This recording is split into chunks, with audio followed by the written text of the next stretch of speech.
My name is Olivia. I'm 35 years old. I've known my husband Nick since our college days, and we've been together for about 15 years, including the time we dated. Both Nick and I are still working at the company we joined after graduation. Both of us working makes life easier. The more income, the easier life gets. Let's do it. I agreed with Nick's words and chose to keep working after we got married. I didn't hesitate because I didn't want to waste my hard-earned career. There was also another proposal that came soon after we got married. Things at home might get tough with both of us working, right? What do you think about living with the parents? I immediately accepted the proposal. I'm delighted. I want to live with your dad and mom, and with Lola too, right? Yay! Y'all really get along well, don't you? Even dad and mom and Lola. She talks about wanting a sister in front of me. I wish she would consider my position a little. I had established a good relationship with Nick's family during courtship. Every time I went to visit, they welcomed me with a smile, and we often went out together.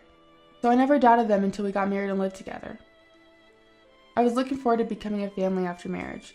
There was not a single thing that made me anxious. At 5 o'clock in the morning, I turned off the alarm on my smartphone and got out of bed. I quickly got dressed and headed to the kitchen. As I put on my apron, I boiled water, took out bacon and eggs from the refrigerator for breakfast, and continued preparing for the morning. When I put the morning paper that I had taken from the mailbox on the desk, my father-in-law came downstairs from the second-floor bedroom. Good morning. Good morning. I'll prepare the coffee. My father-in-law nodded and sat down at the dining table. It was 6 o'clock in the morning, and he always goes to work before 7 because he starts early. He's a high-ranking executive at a major company, famous even at my company for being skilled. However, at home, he's only quiet and never acts high and mighty. That was delicious. When he finishes eating, he always brings his dishes to the sink. At first, when he brought them carefully, I told him, "You can leave them there." "It's all right. Let me do at least this much," he responded. He doesn't talk much, and we rarely have a chance to chat, but I think he's a very kind person. It's been almost 6 years since we started living together like this, and everything has gone as planned with only my father-in-law. At 6:45 in the morning, Lola would come stomping down the stairs from the second floor. "Oh, I'm sleepy." "Good morning, Lola." However, Lola ignored my greeting. She came to check the kitchen as is. "Ugh, I was in the mood for cereal today." "Oh, I'm sorry, I made pancakes today." I knew what was going to happen next. Ignoring my explanation just like she ignored my greeting, Lola started throwing all the pancakes I had worked hard to make into the trash. "Okay, let's make them again." Lola dumped the empty plate in the sink as if to tell me to wash it. From the first day of our marriage and living together, I received a harsh invitation into my role as a wife. And it wasn't only Lola. "Yuck, yuck, what's this? You didn't make pancakes?" At 7 o'clock in the morning, my mother-in-law would slowly wake up. Nick would casually wake up as a result of this, but "I'm sorry. Just cooperate, would you? You're going to make everyone's breakfast late." I'd initially complained that Lola had thrown the pancakes in the trash, but it seemed that my protest fell on deaf ears.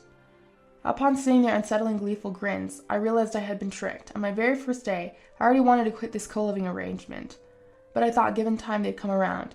However, even after 6 years, nothing had changed. I felt utterly helpless.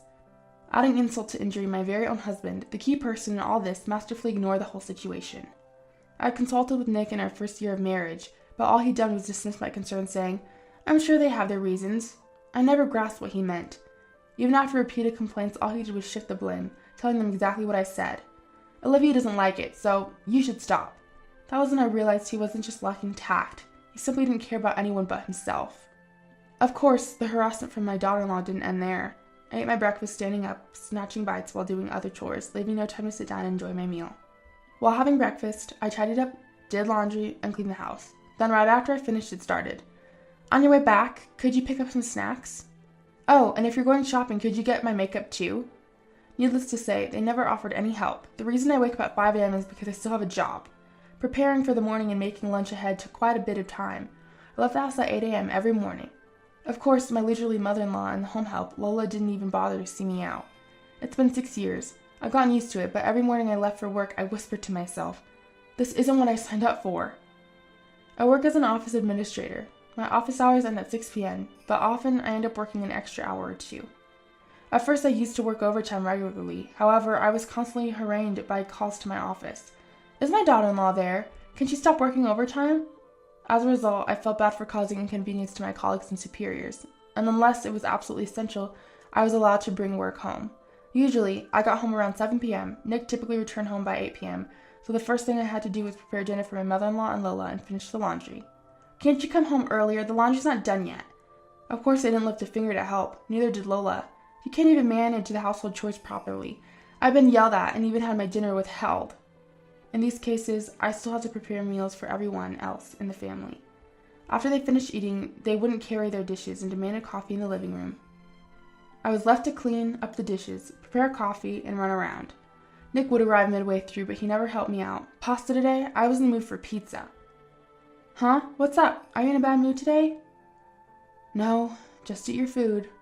Alrighty. Even Nick's small remarks were getting on my nerves. After Nick and the other two had fallen asleep, I still needed to stay awake. I had to complete household chores and then finish up my work brought from the office. What should I do? At this rate, I might not be able to finish on time. Maybe I'll just do as much as I can now and continue during my lunch break tomorrow. I'm home. Father-in-law, welcome home. I apologize. I'll prepare dinner right away.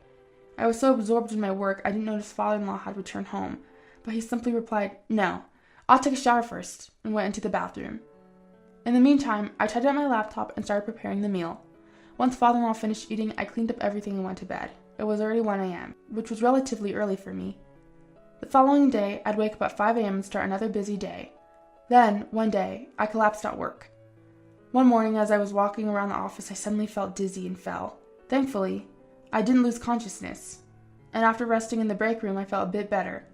My boss told me to take it easy and gave me the afternoon off. Well, isn't it unusual for you to be home at this hour? Yeah, I wasn't feeling well. Is it just an excuse? What? Come on, you look perfectly fine to me. It's not good for an adult to use sickness as an excuse to slack off, you know. You need to work harder. I couldn't even muster the energy to be angry at their laughter and nonchalant attitude. I never had high expectations, but their insensitive words made me feel worse than angry. My body just instinctively rejected them, and I found it hard to breathe. So you can put more effort into dinner today, right? Of course, right. You've got time. We've been putting up with your quick and easy meals. You should treat us when you have the time.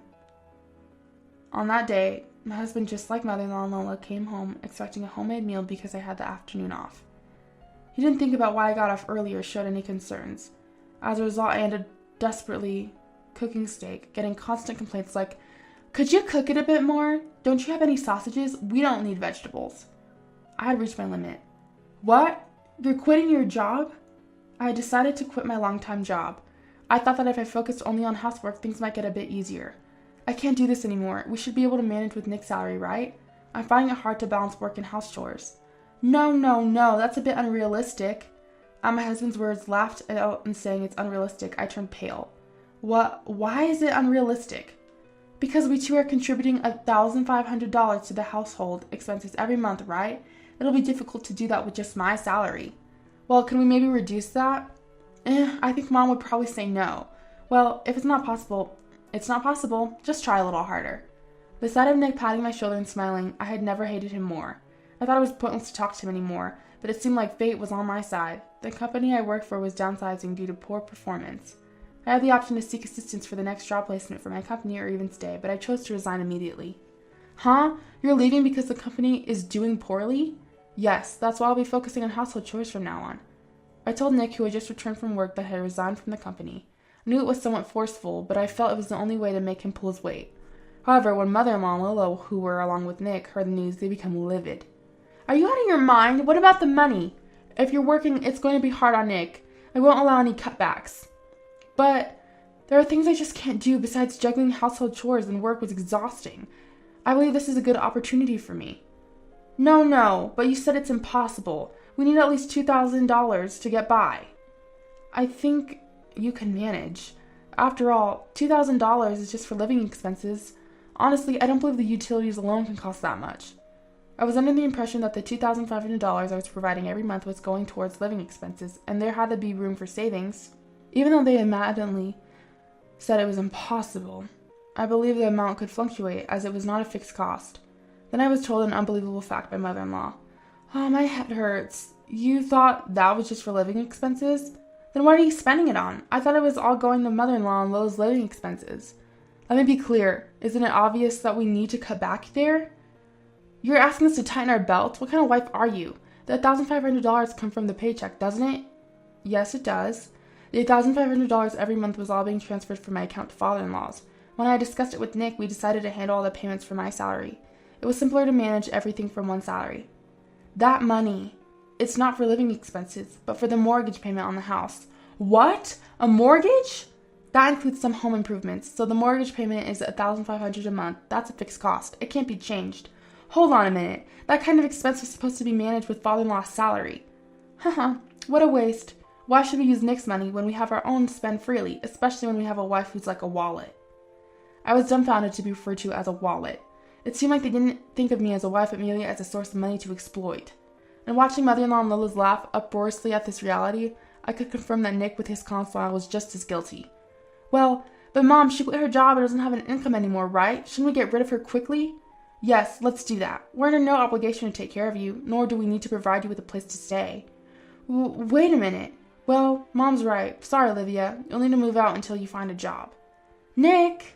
I couldn't believe what my husband was saying to me with a smile. But the three of them, ignoring my shock, slowly pushed me towards the front door. I was too stunned to resist and found myself locked out. You don't deserve a free meal. Come back when you can pay for yourself. An unemployed wife should get lost. Bombarded with harsh words through the front door, I felt too weak to resist and walked away slowly. They didn't even let me take my stuff. All I had was the smartphone in my pocket. I thought about using it while it was charged, but in reality, the last place I would turn to for help, my family's home, was the reason I couldn't choose to divorce despite all that had happened. After walking a little in the residential area at night, as expected, a call came in from my mom. Hello? You're not thinking about coming back home, are you? Our house is in the country. It would be a hassle if you came back. Apologize properly to your in-laws. You're not allowed to come back here. Nick probably called my parents' house. He knew what kind of people my parents were. That's why I was looking forward to living together when I was being deceived. I believed they would care about me more than my own family. What should I do now? Before I knew it, I was sitting blankly on a bench in the local park. It was 9 o'clock. I needed to decide my next move soon.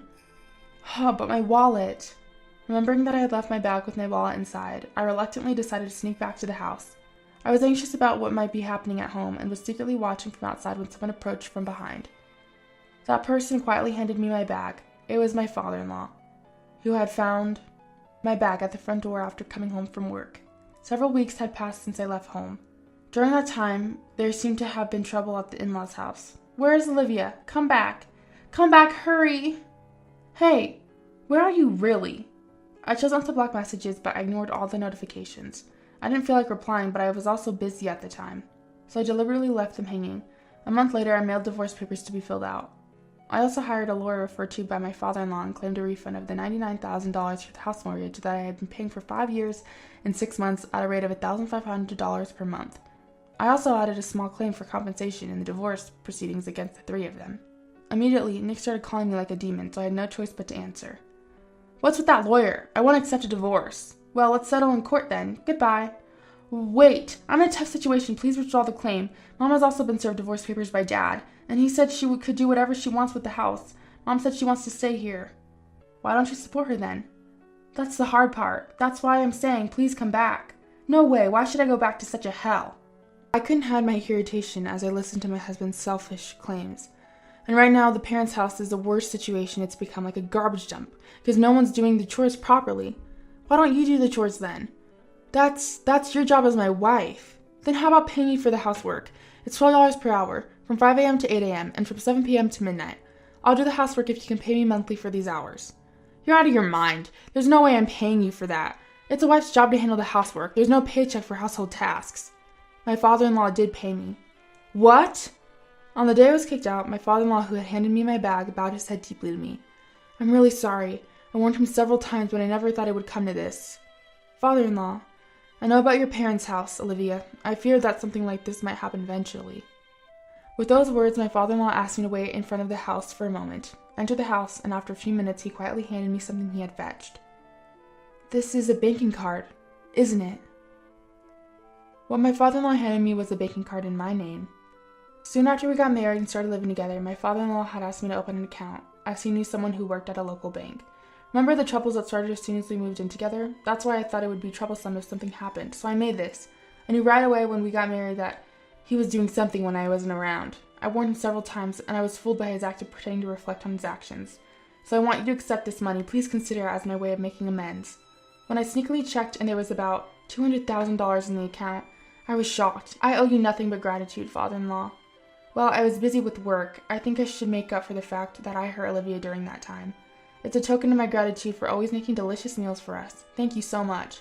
The others used to brag about it, but actually before Olivia came, I was doing most of the housework. It's also my fault for spoiling the family. Please forgive me.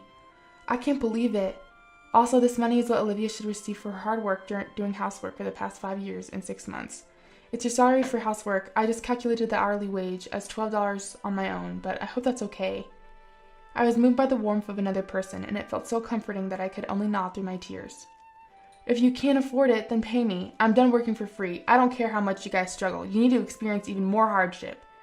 Don't say such harsh things. Please, I beg you, it was my fault. Forgive me, I'll do anything. Then, my mother-in-law Lola started sobbing on the other end of the phone. I was wrong, I'm sorry. I was just enamored with a drama I watched recently. It wasn't my true feelings. I'm sorry too, I'll help with the housework from now on. I won't mistreat you. Let's get along as sisters. Even after hearing the voices of the 3 people experiencing hell, I was unmoved, because I felt that they still had the energy to plead. Nick said a moment ago that he'd do anything. Oh, of course I'll do anything too. Yes, I'll do anything, even the house chores. I'll help too if you need anything, just tell us. Thank you. Then please pay the compensation from the divorce trial and return the $1,500 as agreed. What? That's all I'm asking from you. Well then, goodbye. With that, I hung up the phone and blocked all their contacts. A few days later, I heard that Nick's mother-in-law and Lola moved out of the house. Apparently, they were unable to pay off their mortgage, and their house was put up for auction. By the way, father-in-law, after divorcing mother-in-law, moved to a suburban house and is said to be enjoying his single life. And the 3 who were kicked out of the house are now living together in a cramped apartment, working hard to pay the compensation and refund from the divorce trial that I demanded. They agreed to pay in installments, so while it will just be a monetary relationship from here on, I've told them I'll sue if they fall behind on payments. They're risking their lives. Nick hasn't let his company find out about the incident and hasn't quit yet, but after the divorce and looking disheveled, occasionally smelling like trash, his coworkers are starting to steer clear of him. The office atmosphere is the worst for him. And me, I'm currently working at the company where father-in-law is employed. Utilizing my skills from my previous job, I've been entrusted with the role of a manager in the general affairs and HR department. It's a fulfilling job, and I want to keep pushing myself. By the way, of the $200,000, I used about $7,000 for starting my new life, but I haven't touched the rest. I plan to keep this as an emergency money in case father-in-law ever needs help.